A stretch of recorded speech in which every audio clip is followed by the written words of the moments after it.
बिस्मिल्लाहिर्रहमानिर्रहीम। मैं हूं डॉक्टर ताबिश शौकत और आप मेरा यूट्यूब चैनल देख रहे हैं सस्ती दवाई।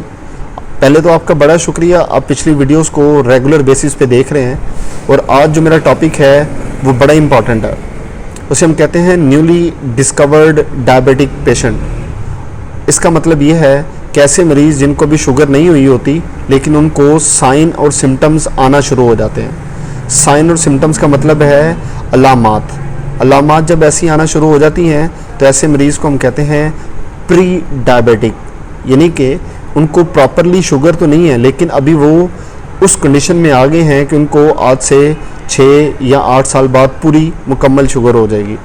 ऐसे पेशेंट जो प्री डायबिटिक होते हैं वो सबसे पहले तो इंसुलिन रेजिस्टेंस का शिकार होते हैं। मैं इंसुलिन रेजिस्टेंस की सारी डिटेल पे बाद में बात करूंगा, लेकिन अभी मैं आपको ये बताने की कोशिश करूंगा कि वो किन बुनियाद पे ये कहना शुरू होते हैं कि उनको शुगर है।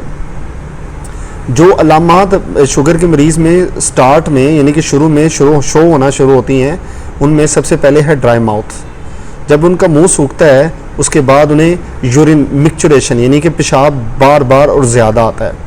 अगर पेशाब बार बार और ज़्यादा आ रहा है उनको प्यास भी उतनी ज़्यादा लगेगी और उसके बाद उनको बॉडी वीकनेस स्टार्ट हो जाएगी। पेशेंट या तो ओबेज होगा, मोटा होगा, मोटापे का शिकार होगा, या उसका वज़न एकदम से गिर रहा होगा। ठीक है, उसके बाद अगर आप आगे चलते हैं उनको वीकनेस फील होना शुरू हो जाएगी। ब्लर्ड विजन यानी कि उनको नज़र सही नहीं आ रहा होगा। तो ये ऐसी अलामात हैं जो कि ऐसे मरीज़ों में शुरू होती हैं जिन्हें हम कहते हैं प्री डायबिटिक। अगर ये प्री डायबिटिक से आगे हम चलें तो मैं आपको बताने की कोशिश करूँगा कि आप सेल्फ असेसमेंट कैसे कर सकते हैं, यानी कि अपनी शुगर को कैसे खुद ऑब्ज़र्व या पता लगा सकते हैं आपको शुगर है या नहीं है। तो सेल्फ असेसमेंट में खुद कार पता कराने में कि आपको शुगर है कि नहीं, आपको कुछ टेस्ट करने होंगे जो कि आप घर में ही कर सकते हैं। सबसे पहला जो टेस्ट है उसे हम कहते हैं शुगर फास्टिंग। अब शुगर फास्टिंग को समझने के लिए आपको ये देखना पड़ेगा, फास्ट का मतलब होता है भूख रखना, और भूख आपको कम से कम 8 घंटे तक रखनी है। और इसका बिल्कुल सही तरीका ये है कि आप रात का खाना खाएं और सुबह तक कुछ ना खाएं, और खाना खाने से पहले आप अपनी शुगर को चेक करें। इस शुगर को हम कहते हैं शुगर फास्ट, और वो जो शुगर आएगी उसकी वैल्यू आपको बताएगी कि आप प्री डायबिटिक हैं या नहीं हैं। अगर वो वैल्यू आपको फास्टिंग की 110 से नीचे या 100 से नीचे मिले तो आप प्री डायबिटिक नहीं हैं। अगर 100 से नीचे मिलती है तो ये बड़ा बेहतरीन अमल है। लेकिन अगर आप उस खाना खाने के बाद यानी कि सुबह का खाना खाने के बाद 2 घंटे बाद आप हमेशा शुगर चेक करें तो उसे हम कहते हैं शुगर रैंडम। अब ये जो शुगर रैंडम होती है इसकी वैल्यू भी आपको हमेशा याद रखनी है। तो शुगर रैंडम की जो वैल्यू है वो हमेशा खाने के 2 घंटे बाद 120 या 130 से नीचे आए तो अभी भी आपको डायबिटिक पेशेंट नहीं है। अगर इसकी वैल्यू 150, 160, 170, 180 तक जाए तो आप समझें कि आप प्री डायबिटिक हैं। इसी तरह अगर फास्टिंग की जो शुगर है आपकी खाना खाने से पहले 140, 150 आ रही है और खाना खाने के बाद यही 160, 170, 180 की तरफ जा रही है तो आप प्री डायबिटिक हैं। अब ये जो प्री डायबिटिक हैं इसकी जो वैल्यू मैंने आपको बता दी है ये आपको हमेशा याद रखनी है। इसका जो तीसरा टेस्ट है उसे हम कहते हैं HbA1c। ये HbA1c का जो टेस्ट है ये आपको 3 महीने की रिपोर्ट बताता है।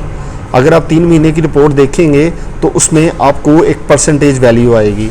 उस परसेंटेज वैल्यू से आपको अंदाज़ा होता है कि आपकी ब्लड शुगर कितनी रही है।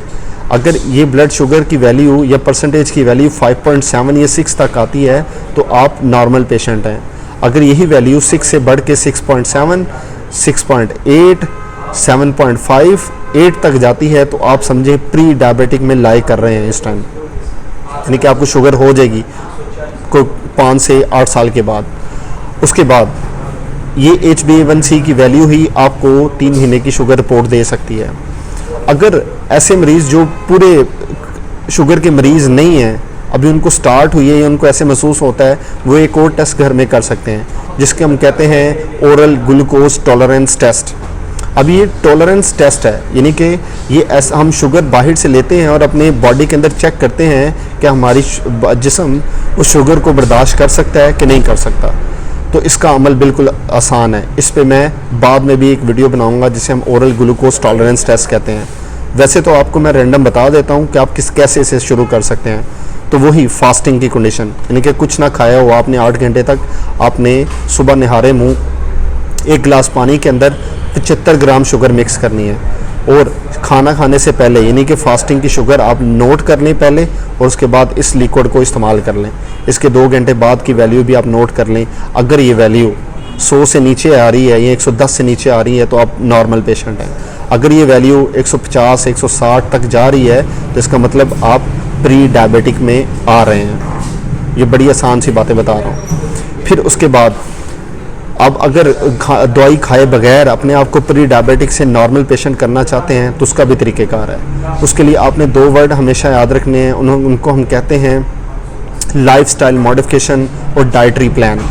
अब लाइफस्टाइल मॉडिफिकेशन का मतलब क्या है कि अगर आप ओबेज़ हैं तो आपको सबसे पहले अपना वज़न कम करना है, अपनी फ़ैट कम करनी है। अगर फ़ैट कम करेंगे उससे आपकी बॉडी की फ़िज़िकल एक्टिविटी बढ़ेगी और जिस्म में इंसुलिन का इस्तेमाल कम और ग्लूकोज़ का इस्तेमाल ज़्यादा होना शुरू हो जाएगा, क्योंकि फ़िज़िकल एक्टिविटी में ग्लूकोज़ को इंसुलिन की ज़रूरत कम पड़ती है। तो ये आपको बात याद रखने की ज़रूरत है। और आपको अपना डाइट प्लान करना है, यानी कि खाने पीने में आपको चेंजेस करनी है, उस पर मैं अलहदा वीडियो बनाऊँगा। तो उसके बाद एक वर्ड आता है जिसे हम कहते हैं इंसुलिन रेजिस्टेंस, और जो इंसुलिन रेजिस्टेंस है आपको ये समझने की ज़रूरत है। देखें, जब भी इंसुलिन रेजिस्टेंस होती है ना तो इसका मतलब होता है कि जिस्म में इंसुलिन तो ठीक बन रही है, ठीक है, उसका इस्तेमाल बेहतरीन नहीं हो रहा। अब इंसुलिन रेजिस्टेंस को कम करने का बेहतरीन अमल ही फ़िज़िकल एक्सरसाइज है। जब फिज़िकल एक्सरसाइज करते हैं तो उसका इंसुलिन का जो अमल है या उसका जो आप कह लें कि जिस्म में इस्तेमाल है वो बेहतर हो जाता है, तो आपको दवाई की ज़रूरत नहीं पड़ती। और लाइफस्टाइल मॉडिफिकेशन और डाइटरी प्लान मैं आपको बाद में इस पर पूरी वीडियो बना के भेजूँगा। और ओबेज़ पर्सन है उनमें सबसे पहले जब इंसुलिन रेजिस्टेंस का अमल स्टार्ट होता है जो कि डायबिटीज़ की तरफ लेके जाता है और ये प्री डायबिटिक की इंडिकेशन होती है, उनको इस्तेमाल करनी पड़ती है एक एंटी डायबिटिक ड्रग जिसे हम कहते हैं मेटफॉर्मिन। और ये मेटफॉर्मिन का किरदार एंटी डायबिटिक का तो है नहीं, लेकिन इंसुलिन रेजिस्टेंस को बेहतर करने के लिए इस्तेमाल की जाती है।